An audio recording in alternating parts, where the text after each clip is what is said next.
This material is made available to you by or on behalf of the University of Melbourne under Section 113P of the Copyright Act 1968. It may be subject to copyright. For more information, visit the University Copyright website.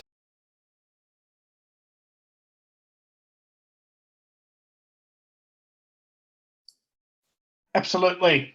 Thanks, Jyoti, and good to see more people in the chute. I was worried I would have scared people off at the lecture, but more people is a good sign. Maybe word's gotten out, and it's an exciting topic.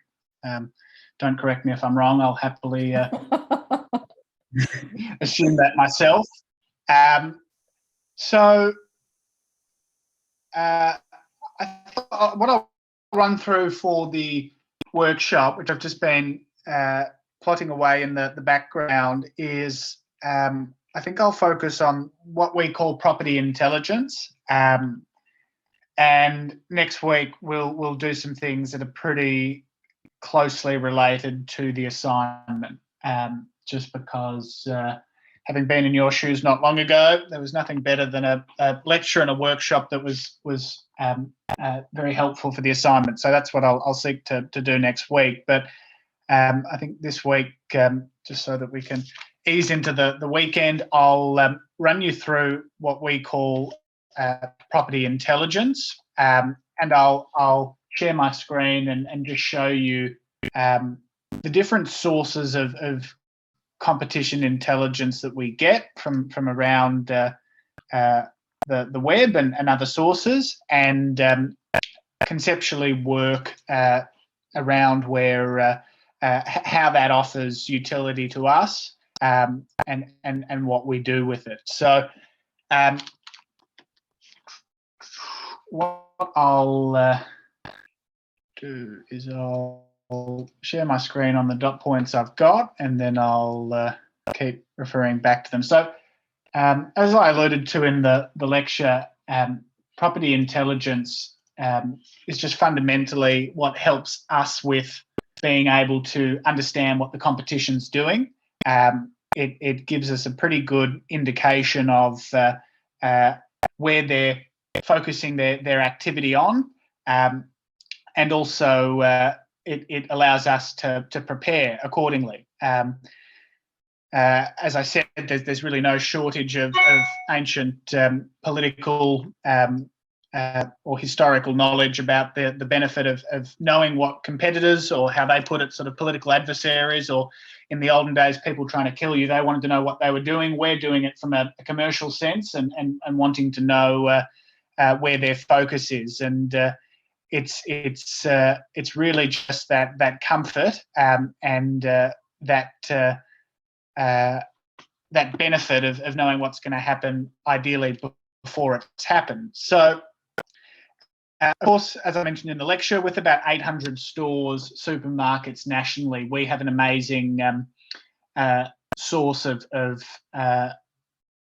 intel from the store managers on the ground at 800 stores, and they're our eyes and ears, and we ask them fairly informally, but at a regular interval, to just let us know if there's anything happening in the catchment when it comes to competition. If there's a Woolworths in the same centre and they're doing refurbishment works, it'll be quite obvious to the store manager that that's happening. If there's a new bottle shop that's going into the catchment, that has to be advertised publicly as part of the regulatory process. So if that's seen, let us know. If a new petrol station is being constructed, those things take time. Someone from the Coles Express team is likely to see that. We've got a mailbox where all of our property competitor intelligence goes, and someone in our team, the location planning team, are the ones to aggregate that information.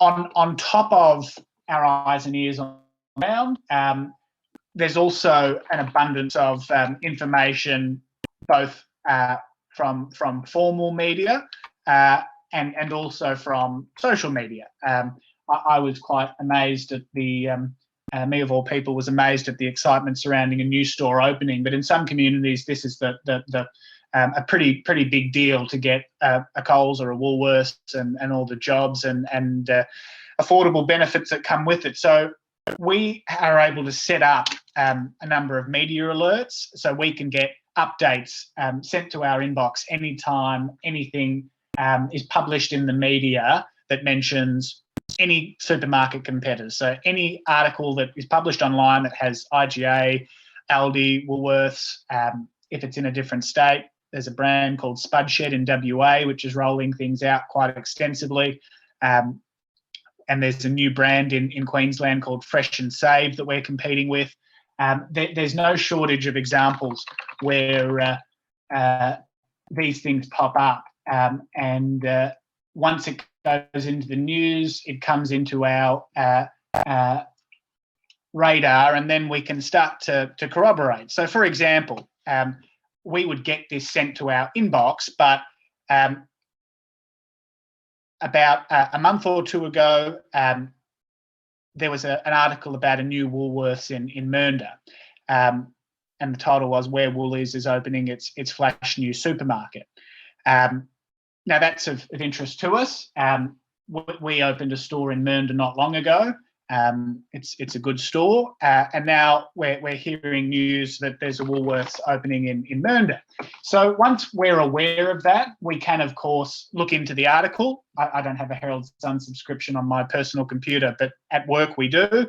We can get some details. It might tell us about the BWS and the supporting, if it has a BWS or a Dan Murphy's supporting it, what other retail tenants are going to be there, and importantly might also give us a timeline. The timeline can be pretty broad. It's going to open in 2021, 2022, or it may provide no timeline. But once we have an indication that, hey, here's a lead that it's going to happen, there's a few different things we can then do to help corroborate that. So what I've just done, and I know for a fact that every university student has access to this, is gone on a program called Nearmap, which I highly recommend. And Nearmap is quite helpful because it provides aerial imagery, which is updated on a regular basis. And you can also go back in time. So if I go back pre 2016, Mernda looks like a very different place. What is now the Coles site was under construction, and you can see that over time they successfully excavated and then started to erect the Coles. Time period that's happened over with the date there, and then it gradually came together, and at this point it's opened and operating, and a few years have elapsed, and as of that media alert, we're now aware that there's a Woolworths coming to town, and we can see, based on this aerial imagery, that we know this is the site from the article, and then we begin to dig a bit deeper and see that they started construction in about September 2020, and as of the 6th of May 21, not a huge amount has happened, but they appear to have done all their preliminary works.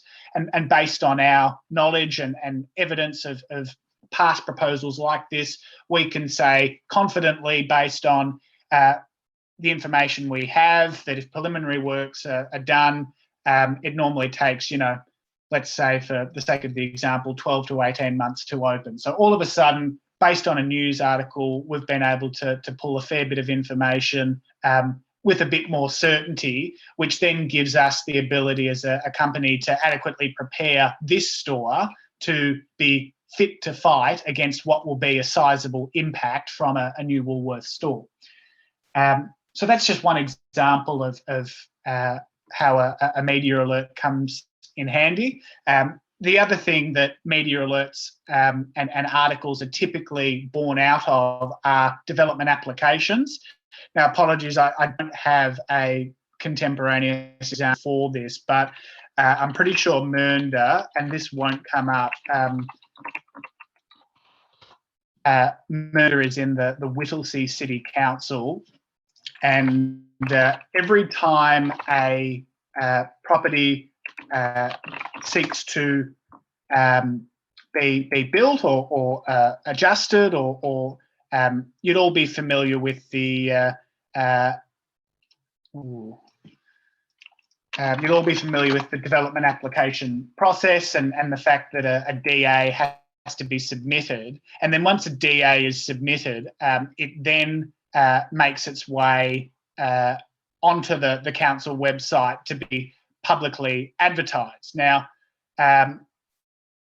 if I just apply a broad search to this, hopefully it just gives me, nope, it's not going to do that.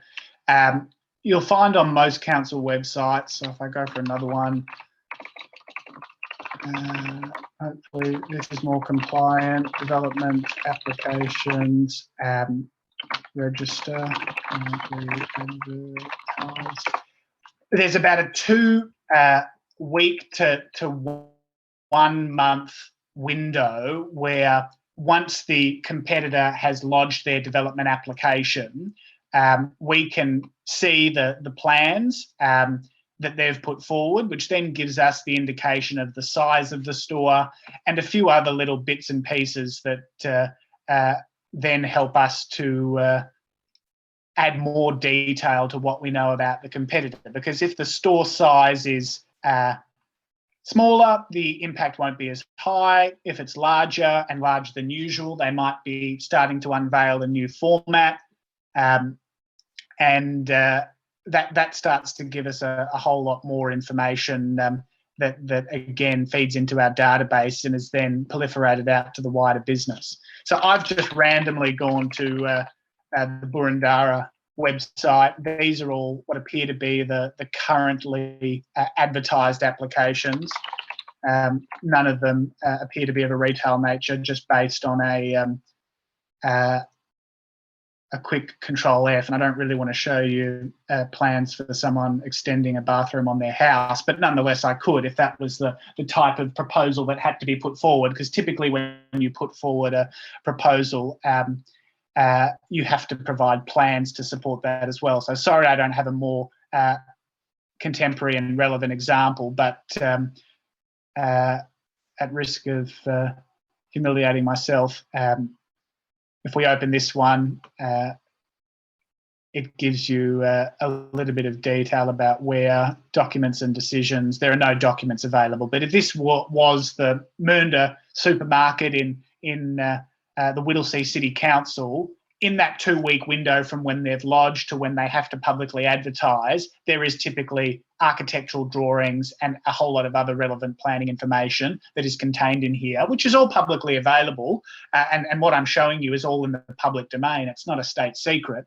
But this is how we can use publicly available information to help inform our decision making and also give us a richer database when it comes to understanding our competitor. There are a few other examples. I'll just quit these ones of how we go about this. There's a software program called Cordell, which is provided by Cordell RP Data. Cordell is a aggregator of, if I just go to the Cordell website, Cordell does what I have just described across the whole country. So they aggregate all development applications as they are lodged to a council, and then you can just report on a regular basis, say a monthly basis, Cordell, tell me every single development application that has been submitted by a company with this title or with this name in the project details, and it gives you really good detail. And that's just all the information that Cordell has pulled from these publicly available sources, but across the whole country. So that gives us a really good treasure trove, which then, again, tips us off about what's out there, and then that enables us to go and pull that information together. I guess a few more, I've shown Nearmap, a few more examples of how Nearmap can be used.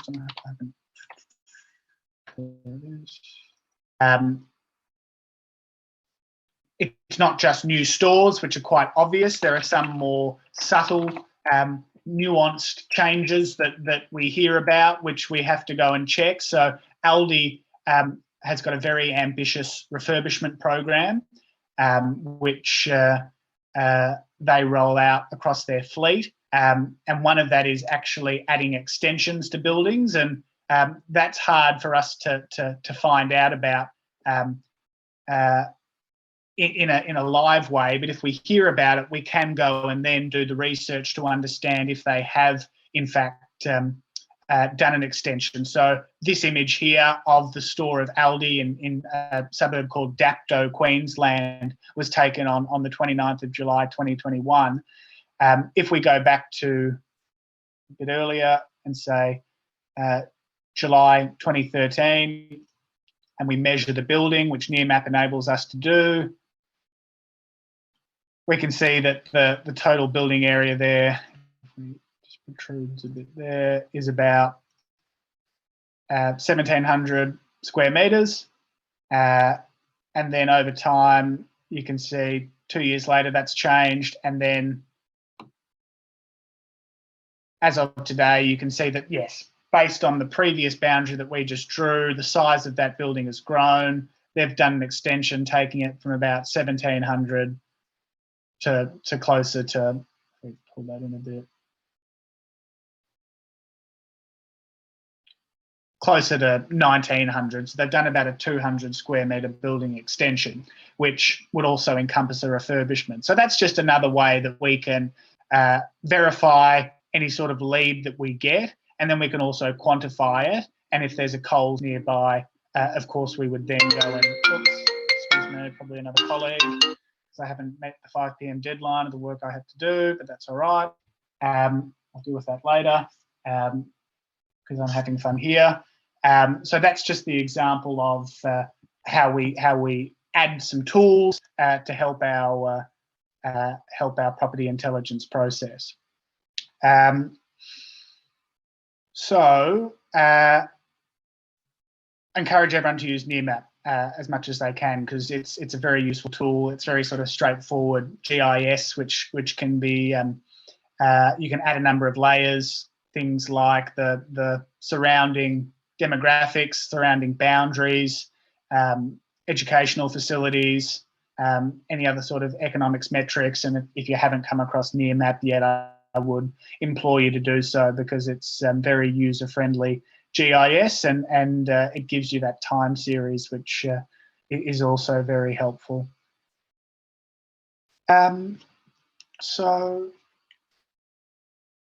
Websites are obviously another pretty handy trove, and I've just shown you what some competitors do, but the flip side of that is we can also look at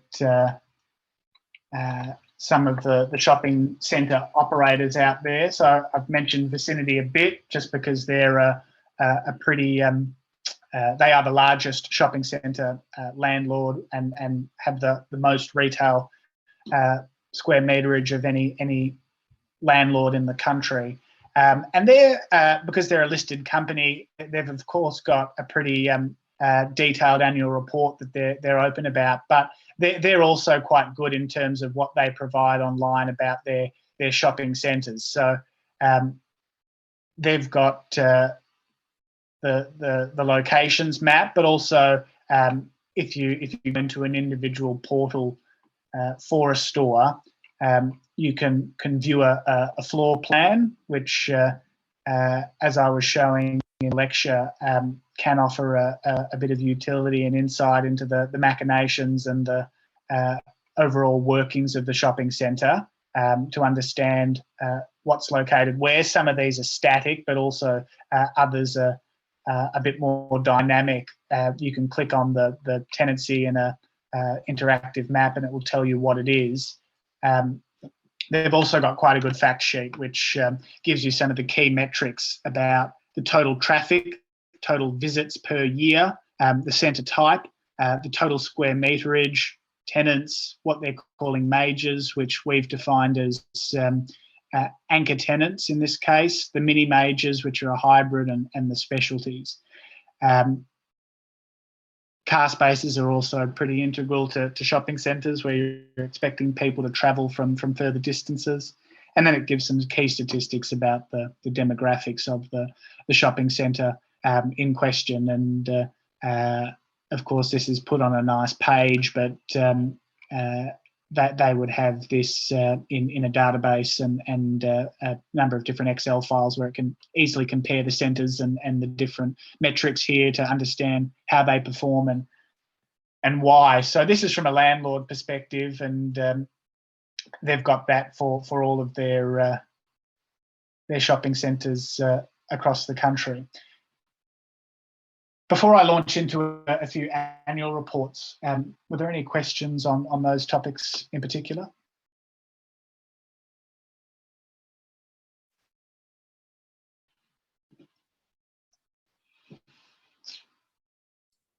So maybe you may want to just briefly explain again, Toby, why are we talking about property intelligence for those students who could not attend the lecture? So just so that we are all on the same page.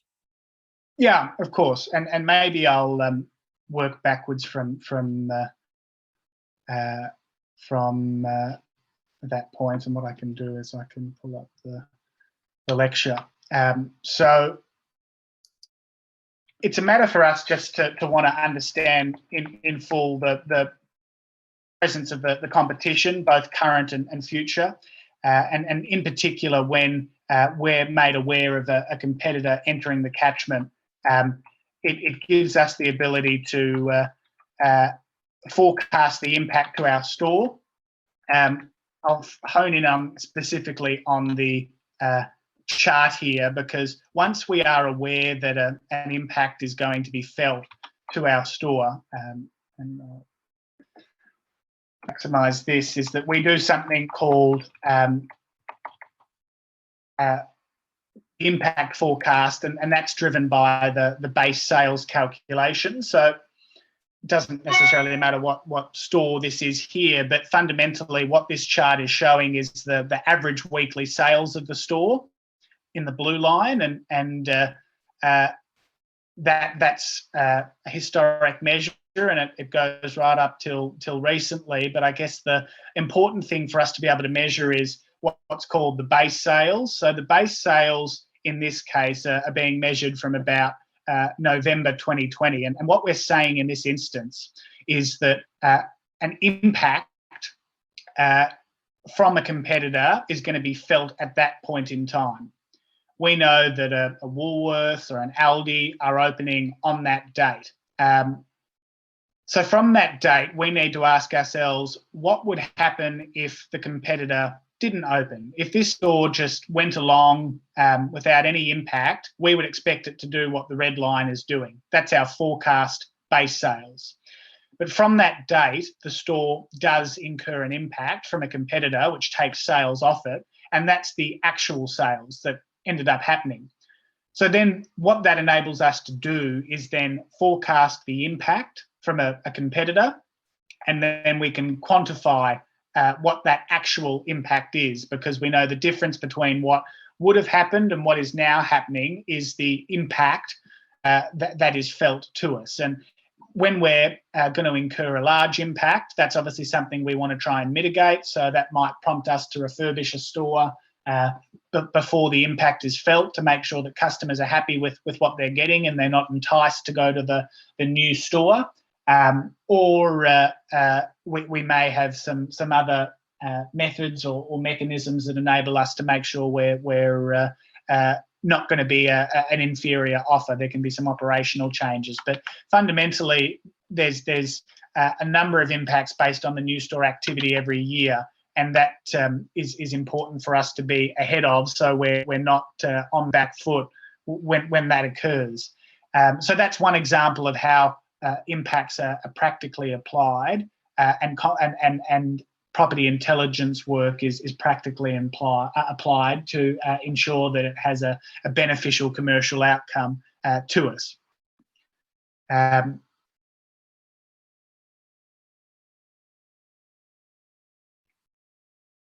guess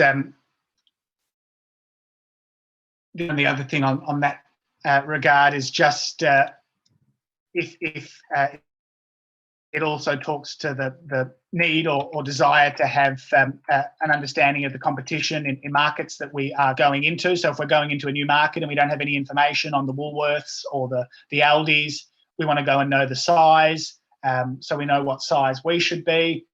This is another method that we can use to get a better feel if we don't already have it in our database. It's quite you can go to a great level of detail, or you can keep it quite broad. But new stores are the main area of interest, because that typically has the biggest impact to our store's performance, which is affected. But I'm just quickly trying to Google another example of information that we get from the Woolworths website. They're also quite open and transparent about what each of their stores contain. And for example, if I use this as an example here, there's a few different things here in the store that I think I've just used. What have I used here? Ball. And if you click on these individual stores, it tells you that this store in Rose Bay in inner city Sydney is defined as a convenience store, which then implies it has a certain range, which is important for us to know. If we're going into that catchment, we'd want our store to have a better range. It's got a coffee shop. Do we want to offer something similar? So there's a number of different ways that we pull together this information to understand. And this is quite a bit more detailed in terms of what it's got. Nearby store in Double Bay. That's a newer store in Marrickville. But there are some instances, and I'm frantically trying to find one here, but they also show in this store services section, just what each of the stores contain, which you wouldn't do for all 1,000 Woolworths stores individually. And I won't go into the dark arts of web scraping now, but there is an ability, if you've got a tech-savvy person, to be able to pull all of this information off in a spreadsheet format, so it's all there for you. And whenever you see a store locations page like this, it's driven by an X and Y coordinate. So in the back end of this website, there's an X and Y coordinate that's informing where these icons are on the page. So that would give a web scraper confidence that they can pull the X and Y coordinate that's informing this web page from the back of the website. And then that's when you can go in and put it in a GIS platform like QGIS. And then once you've got all of your competitors, presumably you've got all the information of your own, you can start to do things like understand how far you are from the closest Woolworths, how far the closest Woolworths is from your gaps. And that's just a simple sort of process of a distance matrix in QGIS, which you may or may not have done. So to answer the question, impacts really, and just competitor activity is the primary reason why. Impacts and just informing our decisions about where we go and why we go there is the primary reason why property intelligence is really integral to what our team does. I'll pause for a question or two if they're there, but otherwise I'll quickly filter through some annual reports, but happy to answer any questions if they're there.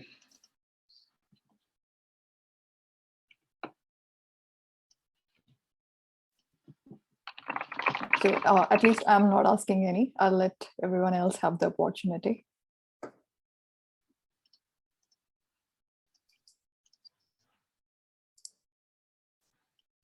Okay, everyone is enjoying their Friday evening, I guess.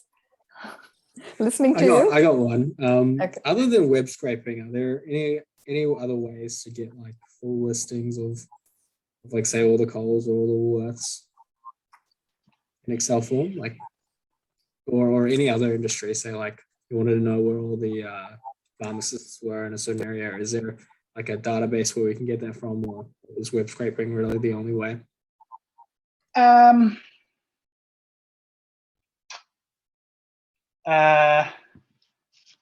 Yeah, it is. It is as an outsider. I think most retailers would have their own trove, but they wouldn't be in a rush to hand that over. If you're after the X and Y coordinate for certain locations to do analysis of your own, that can be easily obtained, whether it's through Nearmap or Google or through Google Earth or just Google Maps in general. Like if we go Chemist Warehouse, Canberra, you'd be aware that that's probably the right one. Nearmap, that gives you the X and Y coordinate there. And then if you just put the title of Chemist Warehouse, Camberwell in one column, and then the X and Y coordinate in another, and do that for 10 or so sites, and you want to analyse their distance from the CBD, and you've got a point of the CBD in your GIS, as long as you've got clear columns with the X and Y coordinate, that's a pretty straightforward exercise to then do the analysis of. So to answer your question, I don't think retailers are pretty, they're not very open about their store listings outside of what's on the store locations page. They try to make that easy for customers to find, but not for competitors to then crunch numbers on, understandably. I would, for your studies, recommend that you look at the I'm going to pronounce it incorrectly, Aurin portal, AURIN. That's a pretty valuable university resource, which has a lot of good shape files and tab files and CSVs of publicly available spatial information, like where all the train stations are, where all the schools are, and I think it's even got things like where all the trees are in the city of Melbourne. They've got an X and Y coordinate for things like that, which if you're looking to do some spatial analysis or even some data visualization, as you know, if you've got a shape file and an X and Y coordinate, you can pull it into a GIS and make it look pretty fancy. But what I'm showing is really just the open source or publicly available ways of extracting this information. And the beauty of companies is that they have continuity and can gradually do this over time. And once it's in a database, and I distinguish databases from Excel files, it's there forever until it's updated. So it's the type of thing, if you do it once and do it correctly, you can build up a pretty impressive record over time. Yeah, and we also have the shopping center data, so that helps us a little bit, but not these standalone stores. Correct. And I understand you did a tutorial with GIS recently, and that shopping center data will of course come in handy. So I'll appreciate the question. I'll just quickly run through the FY21 reports and just particularly have a property lens on those. So if we look at Coles's,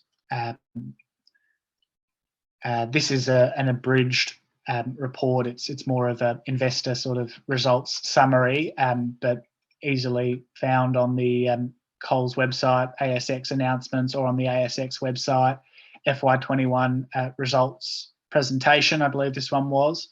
It's only 16 pages, but these are very rich in information, and sometimes I wonder if they're too rich, because it's a great place for a competitor to come and understand the property extent of a competitor's past financial year. In 16 pages, the word property appears 9 times, but each time it does have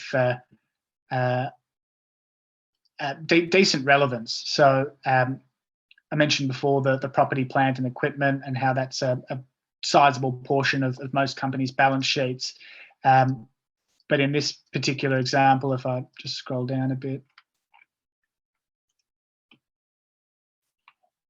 I'll pull this one over. This one's probably a bit better. So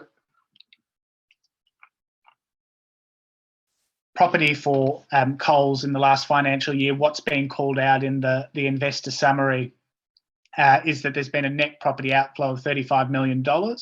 And as I mentioned, that's from our freehold activity where we buy land, develop supermarkets or shopping centres with a supermarket in it, and then eventually sell it. So in FY21, we acquired $161 million worth of land and shopping centre developments, and we divested $126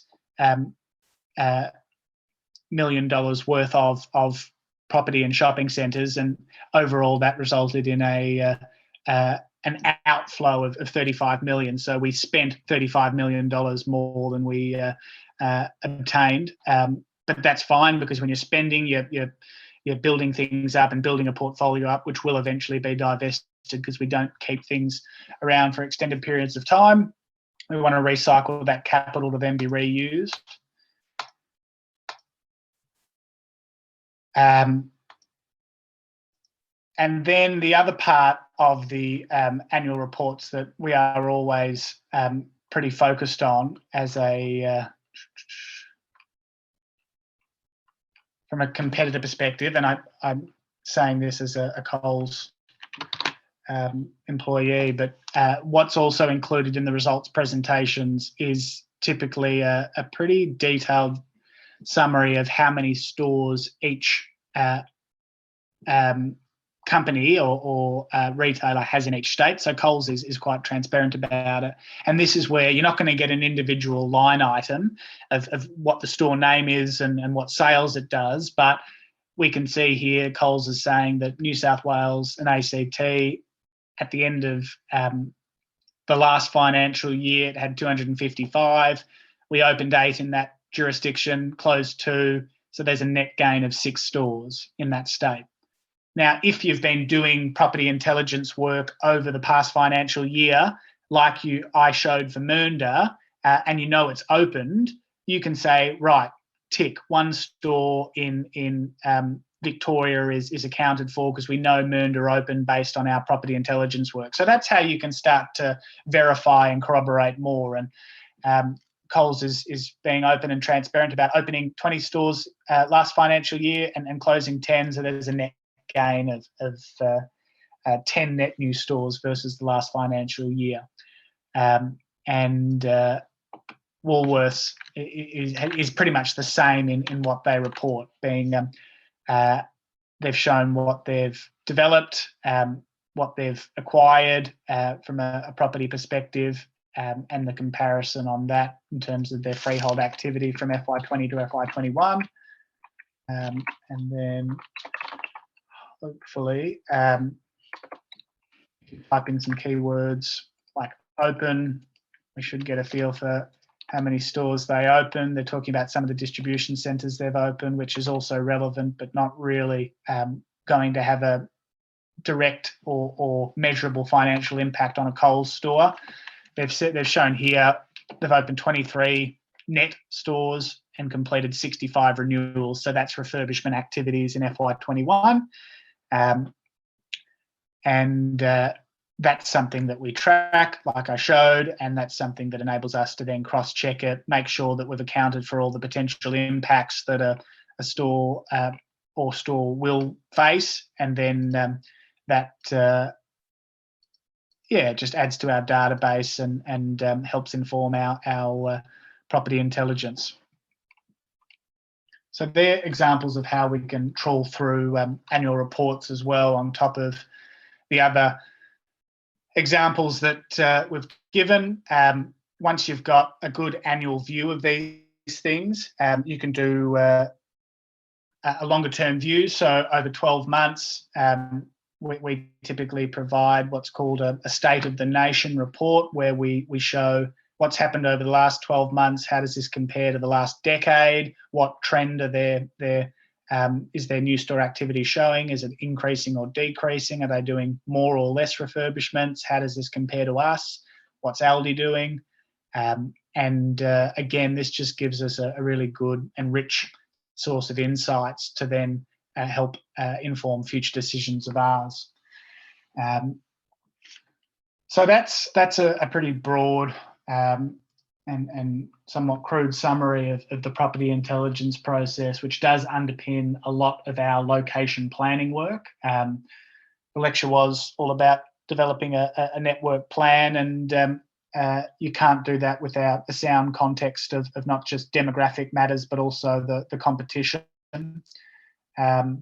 So that's an example of how, at a small scale, we pick up competitor activity, but what you should be mindful of is the fact that we've been doing this for decades at Coles. It's gradually optimised, and we have a pretty long-term history of the retail landscape in Australia, and this is what helps to inform our location-based decisions.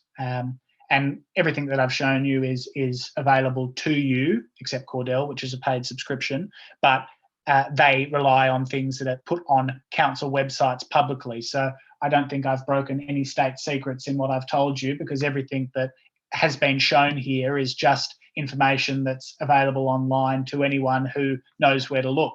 And once it's stored in a database, as I said before, it's then available in perpetuity and can then be filtered through to different tools or reports that the business utilises to inform decision making.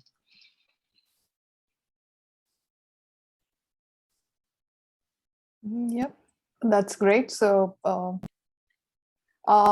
you want to open it up for questions, Toby, or? Yeah, happily. And I guess this one here, what's been done, I'll like I said, we'll have a bit more of a focus on more of the theory of retail economics and the assignment next week. So keen to do a bit of a scorecard approach for a relevant area next week, which I mentioned in the lecture, and also we'll try to incorporate some GIS into that, so it can help with comparing and assessing the viability of a catchment for a future store. Yeah, I think those will be very interesting things for us to follow next week. So anyone has any questions for Toby? I have one. In terms of like collecting data, in terms of, and especially when about population growth and like what the potential growth in a specific area that you guys are looking into, when you guys like are doing like a research on, like, you're approached by a shopping center like Chadstone before they even started construction and during the planning phase, do you work together with their team to like forecast what the human traffic flow will be in, or do you guys work independently? So yeah, interesting. One really good source of that type of information is mobile phone data. And I do allude to that in my lecture, but we didn't cover it today. But we'll happily go into a bit more detail next week. So we will be very, very interested to know what the traffic is. And as you saw in the information memorandum provided by Vicinity on one of their centres, they show how many annual visits there are. But we can use mobile phone data to, and again, it's just a paid service. When you're using your phone and you're on an app, that app, if it has a location services component, if the app in any way, shape or form needs to know where you are, it then collects that data and typically sells it, which is what we probably don't like to accept, but all figured was happening anyway. And once a company has that information about where we've been and when, data companies like some examples are Uber Media and CBRE Pass, examples of mobile phone data. And what you can do is you can go on a platform like Nearmap and have a view of an area, and you can draw a shape around the box or the location. And when you run a report on that location, it tells you everyone who's been in there over a certain time frame that you define, and it tells you who they are, in a sense, not their name, but male, female, rough age. It tells you where they were before they came to the shopping centre, and it tells you how many people there were. So the frequency, the volume of visits, and how many visits over the time frame that you've defined. So we use a lot of mobile phone data. We pay for it, and we pay for those platforms. And I encourage everyone to look them up just for interest's sake, because it's a new innovation in the industry which is becoming increasingly popular. Uber Media and CBRE Pathz, Pathz, I think it's spelled. Quite interesting in how they're using mobile phone data to inform decision making, particularly for the property space or the property tech space, and that helps us, I guess, verify what the shopping centre owners or operators are saying. Because if they say 10 million visits, we're not going to have 10 million customers. 10 million visits, like what I was saying about population, is the headline number, but the area of the centre that they want us to go to might have, very few of them because it's got very poor access. We can use mobile phone data to understand how those 10 million visits are distributed across the shopping centre. So we can go to the best, most important place, or the highest sort of frequented place in the shopping centre, instead of if the landlord just wants us to go there because no one else will go there, as an example. So the number of visits, the volume of traffic, and where they come from, as in people in this sense, are all things we can verify using mobile phone data as just another touch point or a data set to help us make the best decision that maximises our chance of success. Yeah, and I think also the current check-in system that you have to go in everywhere. I think that one's also it's going to be a crucial data if you guys want to use it too. Oh, I would be out with a pitchfork if the government was selling that to people. I hope they're not. But I hope our data is safe in that regard. I think it is. But interestingly, the iOS update, the most recent one, now is very prescriptive about whether you're happy for the app to use your location. And that was because firms were being very, very, they were allowed to do it, because when you download an app and say, yes, I accept these terms and conditions, I don't know if anyone here actually reads the terms and conditions, but most of them say things like, we're going to track your location and then we're going to sell it to someone.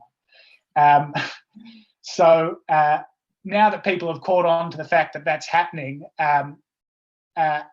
Apple and other companies are sort of changing their ways to be a bit more transparent about it. And unfortunately for us in the location game, that means that we're now going to have a poorer sample, but we can still use that information for a decision making. As you rightly mentioned at the start of the lecture, Toby, it does sound like preparing a war strategy. Yeah. That's right. That's right. It's a lot of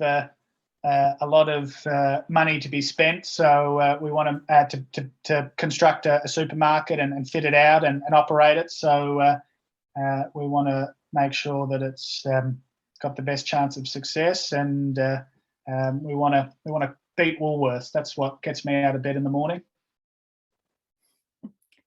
Yeah. I do have more final questions, but I think we will definitely be discussing these probably in the next lecture or workshop related to, like, when we talk about property intelligence and trying to understand upcoming competition in the vicinity, etc., what are the factors that actually impact on the sale? Like, is it the vicinity? Is it the size of the store coming up? Is it the more details on the special, what do we call it, the specialty list which that store will have, or what exactly does make an impact, and how do you get those variables? Yeah, so that's all done through, a lot of it's done through GIS. So obviously the closer a store is, the bigger the impact will be. The bigger a new competing store is, the bigger the impact will be. And they're the primary variables that will influence the size of the impact. And we have a long history of impacts that we've forecast before. So we can then say, in the past, when has there been an example of a Woolworths that opened,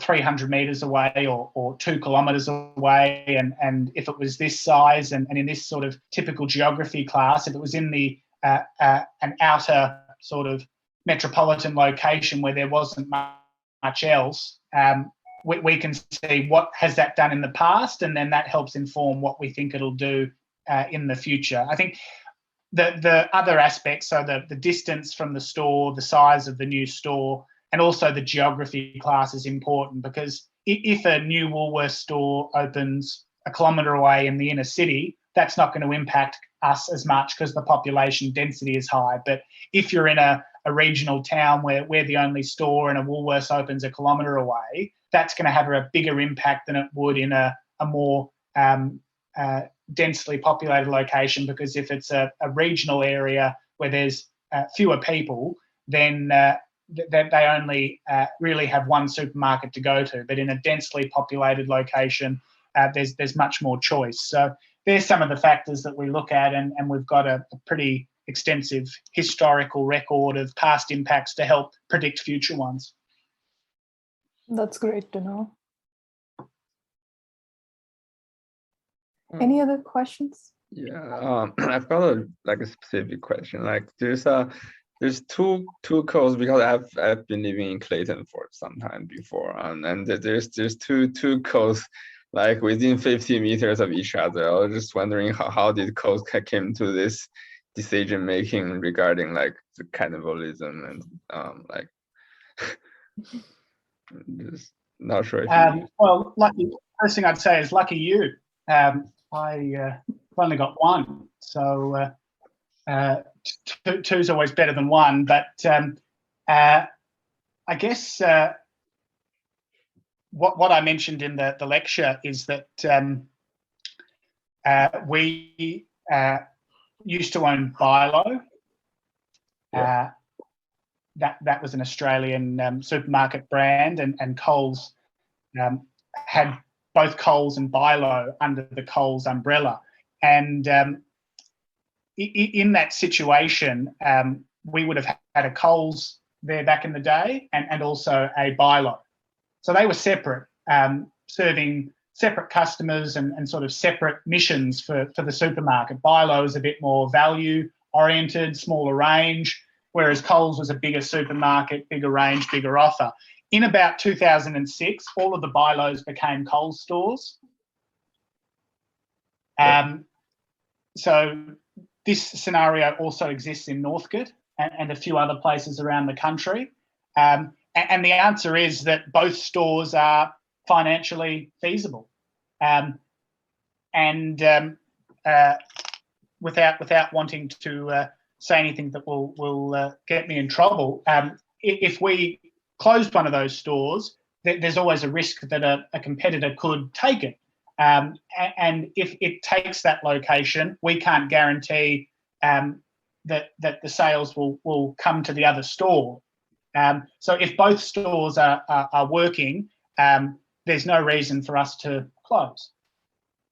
Yeah, so it will be probably also more like a strategic holdout for the location, which gives the opportunity to expand rather than closing down and losing upon that location, because in such tight suburbs, it's difficult. It must be difficult to expand if the business wants to. Yeah, those stores are pretty. Yeah, ideally, like I don't know for sure in this location because I haven't looked at it personally, but ideally you'd have one big store that fits all the purposes. But given the history and the risk if we were to close one, we're pretty content with two at the moment, and both of them are operating successfully. Yeah. But it's a good point. I did see a TikTok about that the other day. Someone equally as perplexed about why there were two Coles in close proximity. Now you can respond to it if you'd like. Thanks. On a lighter note, probably I thought, Toby, it was one of the time when location team could sell their idea to the property team to actually deliver the store at a distance of 50 meters next door. Well, that would set a dangerous precedent if we said you can open stores 100 meters away, because it would cause us a lot of stress having to forecast those impacts. But this was just a historical barnacle, if you like, and just one of the things we had to account for when acquiring all of the Bi-Lo stores. But yeah, there's not many cases like that, but Woolworths has a few as well, where they acquired Franklin's, which was similar to Bi-Lo, and some centres had both a Woolworths and a Franklin's, and gradually every Franklin's got rebadged to a Woolworths, and it happens, and they're probably going to operate two to stop us from taking one, but that's entirely within their right while they've got a lease in place. Great. I think we couldn't have understood the importance of location better than taking example of retail, for which location is really, really crucial. So we look forward to hearing more from you, Toby, in the coming week. And everyone enjoy your weekend. And I hope it was a good session. I'm sure it was a good session. And I'll upload the recordings today itself for you to reflect upon. Thank you. Thanks. Thanks, Toby.